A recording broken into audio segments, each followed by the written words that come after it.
ఈ తెలంగాణ ఉద్యమంలో సకల జనులు ఉద్యమం చేసిరు. తెలంగాణలో ఉండే అనేక కులాలు, అనేక సంఘాలు, అనేక మంది ఉద్యోగస్తులు, అనేక మంది విద్యార్థులు, అనేక మంది అసూలు బాసి అనేక మంది చేసింటే తెలంగాణ వచ్చింది. అందరికీ అన్ని అవకాశాలు రాకపోవచ్చు, కానీ కవిత గారిని బ్రహ్మాండంగా కేసీఆర్ గారు మరి ఒకసారి పార్లమెంట్ గెలిపించి రెండోసారి మరి తను ఓడిపోతే మళ్ళీ తన్ని కౌన్సిల్లోకి తీసుకొని గొప్పగా గౌరవించుకున్న విషయం మనందరికీ తెలుసు. అందరికంటే ఎక్కువ మా నాయకుడి బిడ్డగా తప్పకుండా మాకు అందరికీ తనంటే చాలా పెద్ద గౌరవం. అందరం గౌరవించాం, తెలంగాణ ప్రజానికం గౌరవించింది. మా ప్రాంతానికి వస్తే కేసీఆర్ గారి బిడ్డ వస్తే కేసీఆర్ గారి లాగా ఆమెను కూడా చూడటానికి వచ్చారు. కానీ వాళ్ళ ఇచ్చిన గౌరవాన్ని, ఆమెకు వచ్చిన గుర్తింపును ఆమె దక్కించుకోలేకపోయింది.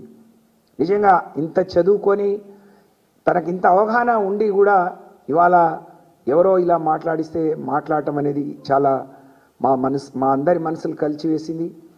అందరు కార్యకర్తల మనోభావాలు దెబ్బతిన్నాయి.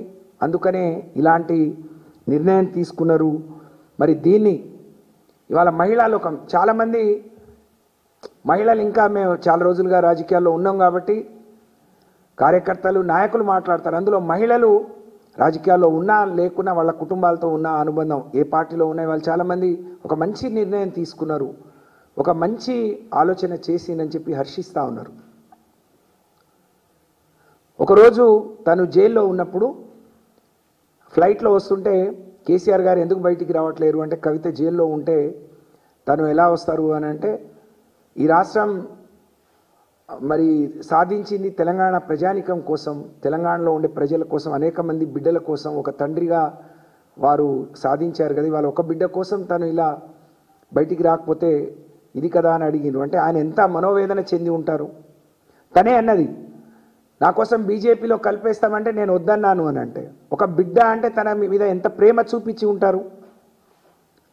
ఇవన్నీ మర్చిపోయి ఇవాళ పార్టీని, కేసీఆర్ గారిని, లేకుంటే హరీష్ రావు గారిని, సంతోష్ రావు గారిని, కేటీఆర్ గారిని, లేకపోతే పార్టీని, మరి పార్టీ ఉంటే ఎంత పోతే ఎంత అని మాట్లాడితే, మరి పార్టీ ఇన్ని లక్షల మంది అభిమానించే పార్టీ, ఇన్ని కోట్ల మంది ఆదరించి నిలబెట్టిన పార్టీ, అటువంటి పార్టీ ఉంటే ఎంత పోతే ఎంత అని మాట్లాడితే అసలు నువ్వు ఉంటే ఎంత లేకపోతే ఎంత అనే పరిస్థితి ఈరోజు ప్రజలు ఆలోచించే, కార్యకర్తలు ఆలోచించే పరిస్థితి వచ్చింది అని అంటే దీనికి తను మాత్రమే బాధ్యురాలని చెప్పి తెలియజేసుకుంటూ, ఇంత గొప్ప నిర్ణయం కన్న బిడ్డైన తన గుండెల మీద ఆడుకొని మరి తను నడక నేర్పిన బిడ్డ, తను అన్నీ నేర్పి ఇక్కడ వరకు నడిపించి తన బిడ్డ చాలా గొప్పగా ఉండాలని మనసులో ఎంత ఉన్నా ఇవాళ ఇలాంటి నిర్ణయం తీసుకోవటం అంటే పార్టీ ముందు కార్యకర్తల కంటే ఏది ఎక్కువ కాదు, బిడ్డ కాదు, కుటుంబం కాదు. నా పేగు బంధం కంటే నా పార్టీ బంధం, నా పార్టీతో నాతో కలిసి అడుగులేసిన కార్యకర్తలే ముఖ్యం, ప్రజలే ముఖ్యమనే కేసీఆర్ గారు ఏదైతే ఈ నిర్ణయం తీసుకున్నారో దాన్ని మేము మనస్ఫూర్తిగా స్వాగతిస్తూ మరి వారిని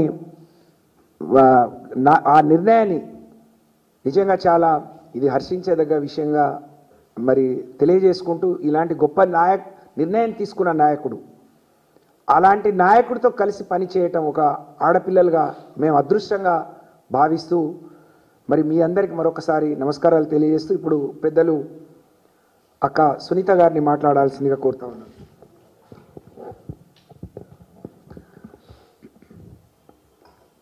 మీడియా మిత్రులకు, నాతో పాటు ఈ ప్రెస్ మీట్లో పాల్గొన్న మా మహిళా నాయకురాలకు అందరికీ పేరు పేరున నమస్కారం తెలియజేస్తూ, పార్టీ అధినేత గౌరవనీయులు కేసీఆర్ గారు తీసుకున్న నిర్ణయాన్ని స్వాగతిస్తూనే చాలా విషయాలు మనం గుర్తు చేసుకోవాల్సిన అవసరం ఉంది.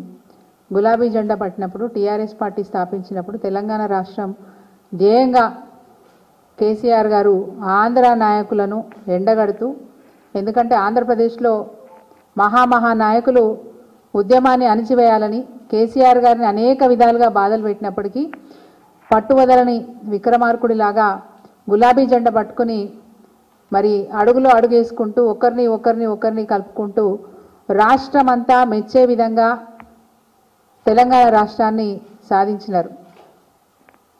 అందరూ కలిసి వచ్చారు. కేసీఆర్ గారంటే ఒక నమ్మకం. ఒక్క తెలంగాణ రాష్ట్రమే కాదు, ప్రపంచవ్యాప్తంగా కేసీఆర్ గారంటే అందరికీ తెలుసు. కేసీఆర్ వేరు, బీఆర్ఎస్ వేరు కాదు. బీఆర్ఎస్ఏ కేసీఆర్, కేసీఆర్ఏ బీఆర్ఎస్. టీఆర్ఎస్ అంటేనే కేసీఆర్ గారు. టీఆర్ఎస్ పార్టీ స్థాపించినప్పుడు తెలంగాణ రాష్ట్ర సాధన అనే ఉద్దేశంతో స్థాపించినప్పటికీ అనేక ఇబ్బందులు, అనేక ఆటంకాలు కల్పిస్తుంటే తప్పని పరిస్థితిలో తన ప్రాణాన్ని పణంగా పెట్టైనా మరి తెలంగాణ రాష్ట్రాన్ని సాధించాలని చెప్పి నిర్ణయం తీసుకొని తన ప్రాణాన్ని పణంగా పెట్టి తెలంగాణ రాష్ట్రాన్ని సాధించిన నాయకుడు కేసీఆర్ గారు. ప్రపంచమంతా కేసీఆర్ అంటే ఎంత గౌరవం ఉందో ఈరోజు వారి పిల్లల్ని కూడా అంతే గౌరవిస్తారు.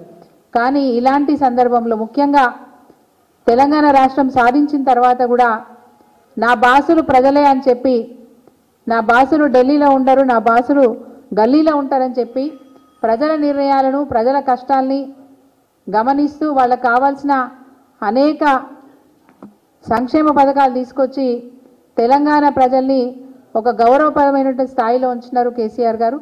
బీఆర్ఎస్ పార్టీ అంటేనే ఈరోజు బీజేపీకైనా కాంగ్రెస్ పార్టీకైనా హడలెత్తిచ్చే పార్టీ బీఆర్ఎస్ పార్టీ. మొన్న ఎన్నికలలో, అసెంబ్లీ ఎన్నికలలో ఓడిపోయినా, పార్లమెంట్ ఎన్నికలలో సీట్లు రాకపోయినా ప్రజలు మాత్రం మళ్ళీ కేసీఆరే కావాలి, మళ్ళీ బీఆర్ఎస్ఏ అధికారంలోకి రావాలని ఆకాంక్షిస్తూ ఉన్నారు. అడుగడుగున క్షేత్రస్థాయిలో ఇది స్పష్టంగా కనిపిస్తూ ఉంది. ఇలాంటి ప్రస్థానంలో పార్టీ ఈరోజు ఇబ్బందుల పరిస్థితిలో ఉన్నప్పుడు కేసీఆర్ గారు 20 నెలలుగా వాస్తవంగా మరి ప్రజలు ఏం కోరుకుంటున్నారు దాన్ని బట్టి మనం ముందుకు అడిగేద్దామని చెప్పి మొన్న ఏప్రిల్ 27 వరకు కూడా వారు స్వయంగా ప్రజాక్షేత్రంలోకి రాలేదు. పార్టీ పుట్టినరోజు పండగ నాడు ఆ రోజు మరి మనందరికీ తెలుసు పెద్ద ఎత్తున బహిరంగ సభ పెట్టి తాను ఏం చెప్పదలుచుకున్నారో చెప్పినారు. బీఆర్ఎస్ పార్టీ యొక్క ప్రస్థానం, బీఆర్ఎస్ పార్టీ యొక్క గౌరవం ఇంకా పెద్దగా పెరిగేటట్టుగా వారు ప్రవర్తించిన తీరు దేశమంతా ఒక చర్చ అయింది. రేవంత్ రెడ్డి గారు దాన్ని ఓర్చుకోలేకపోయినారు. నన్ను ఒక్కసారి కూడా యాద్ చేయకపోయా కేసీఆర్, కాంగ్రెస్ పార్టీని కూడా యాద్ చేయకపోయా కేసీఆర్ అని చెప్పి ఓర్చుకోలేని పరిస్థితి. అంత గొప్పగా కేసీఆర్ గారి ప్రసంగం ఉండే. మన పార్టీ ఏంది, పార్టీ పుట్టింది ఎట్లా, ప్రస్థానం ఏంది, భవిష్యత్ ఏంది అనే విషయాల గురించి చాలా కులంకుశంగా కేసీఆర్ గారి ప్రసంగంలో మనందరికీ అర్థమైనప్పటికీ ఎందుకో కవిత గారికి మాత్రం అది అర్థం కానట్టుంది. పార్టీ ఎంత ఉంటే ఎంత, పోతే ఎంత అంటే కవిత గారు మీరు ఒకసారి జ్ఞాపకం చేసుకోండి. టీఆర్ఎస్ పార్టీ, బీఆర్ఎస్ పార్టీ ఉంది కాబట్టి 2 సార్లు మీకు పార్లమెంటు నియోజకవర్గంలో 2 సార్లు బీఫామ్లు ఇచ్చే అవకాశం ఇచ్చింది పార్టీ. 2 సార్లు మీకు ఎమ్మెల్సీగా అవకాశం ఇచ్చింది పార్టీ. ఎట్లా మర్చిపోయినారు మీరు? ఏ విధంగా మర్చిపోయినారు మీరు? పార్టీ ఉంటే ఎంత, పోతే ఎంత అంటున్నారు. క్షేత్రస్థాయిలో అడుగు పెట్టండి. ఈరోజు పార్టీ కార్యకర్తలు మిమ్మల్ని నిలదీసే పరిస్థితి వచ్చింది. మీకు మీరుగా మీ స్థాయిని తగ్గించుకున్నారు తప్ప ఇంకొకటి కాదు. ఈరోజు సమిష్టి నిర్ణయం కేసీఆర్ గారు నిజంగా సత్యవతి అక్క చెప్పినట్టు ఇది ప్రజలందరూ కూడా స్వాగతిస్తూ ఉన్నారు. ఎందుకంటే మీది రక్తబంధమే కావచ్చు, మీరు కన్న కూతురు కావచ్చు,